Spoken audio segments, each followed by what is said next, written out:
ഗന്ധർവഗായകന്റെ മന്ത്രവീണ പോലെ നിന്നെ കുറിച്ചു ഞാൻ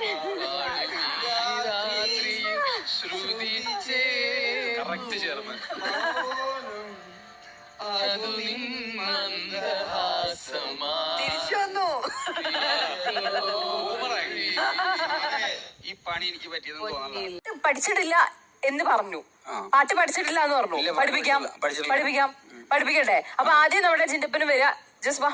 ഞാൻ പറഞ്ഞു ഞാൻ മാർക്ക് കൊടുത്തില്ല. അല്ല, എന്താണെങ്കിലും മൂപ്പരെ സപ്പോർട്ട് ചെയ്യാൻ വേണ്ടിട്ട് വരണം. അതാണ് നിങ്ങളുടെ പാട്ട്, അതാണ് ഇവിടുത്തെ മെയിൻ സാധനം. അങ്ങനെ അടി ഇടി പിടി കടിയൊക്കെ ആയിട്ട് ബിഗ് ബോസ് സീസൺ 6 അങ്ങനെ തീർന്നിട്ടുണ്ട്.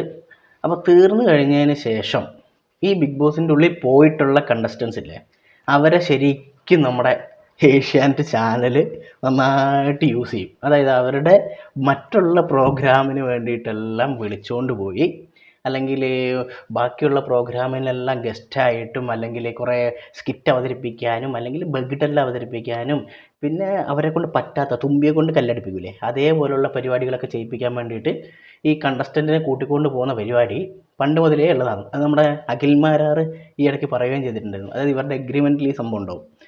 നിങ്ങൾ ഈ ബിഗ് ബോസ് കഴിഞ്ഞതിന് ശേഷം നമ്മൾ വിളിക്കുമ്പോൾ എല്ലാം നിങ്ങൾ വരണം, എന്നിട്ട് നമ്മുടെ ഈ പരിപാടിയിൽ വന്നിരിക്കണം, എന്നിട്ട് നമ്മൾ പറയുന്ന പോലെ എല്ലാം ചെയ്യണം, ഇങ്ങനെയെല്ലാം പറഞ്ഞിട്ടാണ് ഇവരുടെ എഗ്രിമെൻ്റ് തന്നെ ആദ്യം തന്നെ കൊടുക്കുന്നത്. അതുകൊണ്ട് തന്നെ ഇവർക്ക് ഈ കണ്ടസ്റ്റൻസിന് ഈ പോവാതിരിക്കാനും പറ്റില്ല. കാരണം 1 വർഷത്തോളം മറ്റേ ഈ എഗ്രിമെൻ്റ് ഉണ്ടേ. അപ്പോൾ അങ്ങനെ ബിഗ് ബോസ് സീസൺ 6 കഴിഞ്ഞു. നമ്മുടെ ജിൻഡോപ്പൻ വിന്നറായി, ജാസ്മിൻ സെക്കൻഡ് റണ്ണറപ്പായി.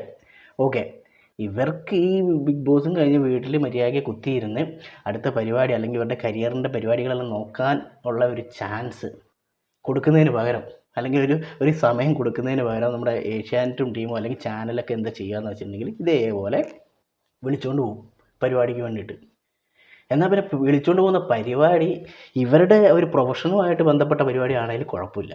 ഇത് എല്ലാ പരിപാടിക്കും, അല്ലെങ്കിൽ നമ്മുടെ ടി വിയിലിപ്പം നന്നായിട്ട് ഓടിക്കൊണ്ടിരിക്കുന്ന പരിപാടി ഏതാണോ ആ പരിപാടിക്ക് വിളിച്ചുകൊണ്ട് പോവുക.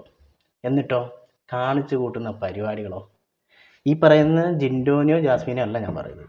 സംഭവം എന്ന് വെച്ചിട്ടുണ്ടെങ്കിൽ ഐഡിയ സ്റ്റാർ സിംഗർ എന്ന് പറഞ്ഞിട്ടുള്ള ഒരു സൂപ്പർ ഹിറ്റ് പരിപാടി, നല്ല ടാലൻറ്റഡ് ആയിട്ടുള്ള കുട്ടികൾ പാട്ട് പാടുന്ന കിടുക്കാച്ച പരിപാടി, സൂപ്പർ പരിപാടി, എല്ലാവരും ഇരുന്ന് കുത്തിയിരുന്ന് കാണുന്ന പരിപാടിയാണ്.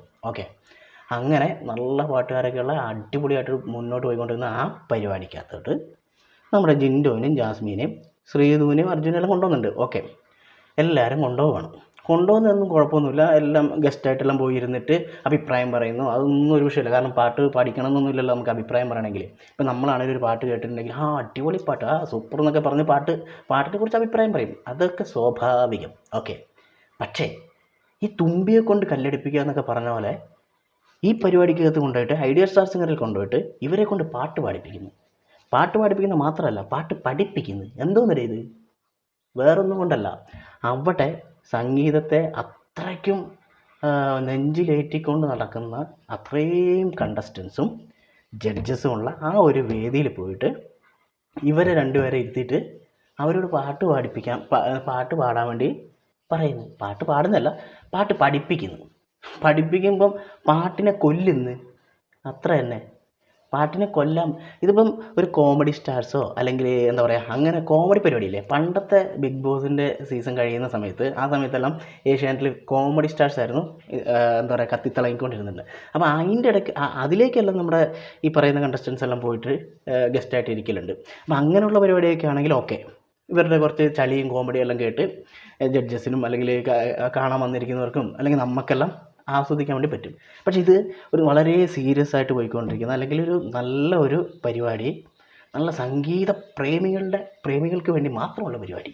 ആ പരിപാടിയിൽ പോയിട്ട് പാട്ട് പഠിപ്പിക്കുമ്പം അല്ല പിന്നെ പാട്ടുമായിട്ട് എന്തെങ്കിലുമൊക്കെ ഒരു ടച്ച് ഉള്ളവരെയൊക്കെ വിളിച്ചിട്ട് വന്നിട്ടാണെങ്കിൽ ഓക്കെ, കുഴപ്പമില്ല. ഇത് പാട്ടിനെ കൊല്ലുന്ന പോലെ, അല്ലെങ്കിൽ അവിടെ ഇരിക്കുന്ന ജഡ്ജസിനെയും അവിടെ ഇരിക്കുന്ന ഈ പറയുന്ന കണ്ടസ്റ്റൻസിനെ എല്ലാം ഒരുമാതിരി ആക്കുന്ന പോലുള്ള പരിപാടി. എന്തിൻ്റെ ആവശ്യം? ഒരാവശ്യമില്ല. ഈ പറയുന്ന പോലെ ജിൻഡോയ്ക്കാണെങ്കിലും ജാസ്മിനാണെങ്കിലും വലിയ താല്പര്യമൊന്നുമില്ല ഇത് ചെയ്യാൻ വേണ്ടിയിട്ട്. പക്ഷേ ഇത് തന്നെ ഇവർ പറയുമ്പോൾ പിന്നെ ചെയ്യാതിരിക്കാൻ പറ്റില്ല. പൊന്നിൽ കുളിച്ചു വന്നു ചന്ദ്രിക വസന്തം എന്ന് പറയുന്നിട്ട് പാട്ട് പഠിപ്പിക്കുന്നു. ജിൻഡോയ്ക്ക് പാട്ടൊക്കെ ഇഷ്ടമാണ്. ജിൻഡോയ്ക്ക് പഠിക്കാൻ എല്ലാ എന്താ പറയുക അറിയാത്ത പരിപാടിയും പഠിച്ച് ചെയ്യാൻ ഭയങ്കര ഇൻട്രസ്റ്റാണ്. അതൊക്കെ ഓക്കെ. അത് പക്ഷേ എന്താ പറയുക ഇങ്ങനെയുള്ളൊരു പരിപാടിയിൽ ഈ ഐഡിയ സ്റ്റാർസിങ്ങറൊക്കെ പോലെയുള്ള ഒരു നല്ലൊരു പരിപാടിയിൽ പോയിട്ട് ഇങ്ങനെ ആ പാട്ടിനെ ഇതെല്ലാം ആക്കാൻ വേണ്ടിയിട്ട് ഈ ചാനലുകാർ നിൽക്കുക എന്നൊക്കെ പറയുമ്പോൾ അവിടെ ഇരിക്കുന്ന പലർക്കും ഇഷ്ടപ്പെടുന്നൊന്നുമില്ല. പക്ഷേ എന്ത് ചെയ്യാൻ പറ്റും? പ്രൊഡ്യൂസർ പറയുന്നു അല്ലെങ്കിൽ ഡയറക്ടർ പറയുന്നു, അതേപോലെ ചെയ്യുന്നു, അത്രേ ഉള്ളൂ. ഈ പറയുന്ന ജിൻഡോയ്ക്ക് ഇതൊന്നും ഇഷ്ടമൊന്നും ആയിരിക്കില്ല. കാരണം ഇത്രയാളുടെ മുമ്പിൽ ശരിക്കും ജിൻഡോനെയൊക്കെ പിടിച്ച് കളിയാക്കുന്നതിന് തുല്യമാണിത്. ജിൻഡോ അവർ ചിരിക്കുകയാണ്, ഇവർ പാട്ടൊക്കെ പാടുമ്പോൾ ചിരിക്കുന്നു. അപ്പോൾ നിങ്ങളൊന്ന് ആലോചിച്ച് നോക്കിയേ. ഇത്രയും നല്ല ഇത്രയേ ഉള്ളൂ ഞാൻ പറയുന്നത് ഇത്രയേ ഉള്ളൂ. ഇവർക്ക് വേണ്ടിയിട്ട് ഈ പറയുന്ന കോമഡി സ്റ്റാർസോ അല്ലെങ്കിൽ ഇങ്ങനെയുള്ള പരിപാടിയിലൊക്കെ വിളിക്കുക, എന്നിട്ട് നല്ല തമാശയെല്ലാം പറഞ്ഞ് ചിരിച്ച് അടിച്ച് പൊളിച്ച് നടക്കുക. അല്ലാണ്ട് ഇത്രയും ജനങ്ങൾ സംഗീതം കാണാൻ വേണ്ടി മാത്രം അല്ലെങ്കിൽ സംഗീതം ആസ്വദിക്കുന്നവർ മാത്രം കാണുന്ന ഈ പരിപാടിയിലേക്ക് ഇവരെ വിളിച്ചു വരുത്തിയിട്ട് ഇവരെയും നാണം കെടുത്തി, അവിടെ ഇരിക്കുന്നവരെയും നാണം കെടുത്തി, പാട്ടിനെയും നാണം കെടുത്തി, ജഡ്ജസിനെയും നാണം കെടുത്തി ഇങ്ങനെയെല്ലാം ചെയ്യിക്കേണ്ട ആവശ്യം ഉണ്ടോ? ഇതിപ്പോൾ ചിലപ്പോൾ നിങ്ങൾ പറയായിരിക്കും അത് അവരുടെ ഇഷ്ടമല്ല. ഓക്കെ, ഇഷ്ടങ്ങളൊക്കെ തന്നെ. പക്ഷേ ബിഗ് ബോസ് കാണുന്ന അതേ ഓഡിയൻസ് അല്ല സ്റ്റാർ സിംഗർ കാണുന്നത്. ഓക്കെ, പാട്ട് കേൾക്കാൻ വേണ്ടി മാത്രം കാണുന്നതാണ് ഐഡിയ സ്റ്റാർ സിംഗർ എന്ന് പറയുന്നത്, അല്ലെങ്കിൽ ഈ സ്റ്റാർ സിംഗർ എന്ന് പറയുന്നത്. അപ്പോൾ അതിൻ്റെ അകത്തെല്ലാം പോയിട്ട് ഇങ്ങനെ പാട്ടിനെ കൊല്ലുന്ന പോലെയൊക്കെ ചെയ്യുന്നത് എനിക്കൊരു ഇതായിട്ട് തോന്നിയിട്ടില്ല. അപ്പോൾ നിങ്ങൾക്ക് എന്താണ് അഭിപ്രായം എന്നുള്ളത് കമൻറ്റ് ബോക്സിൽ രേഖപ്പെടുത്തിക്കോ. ഓക്കെ.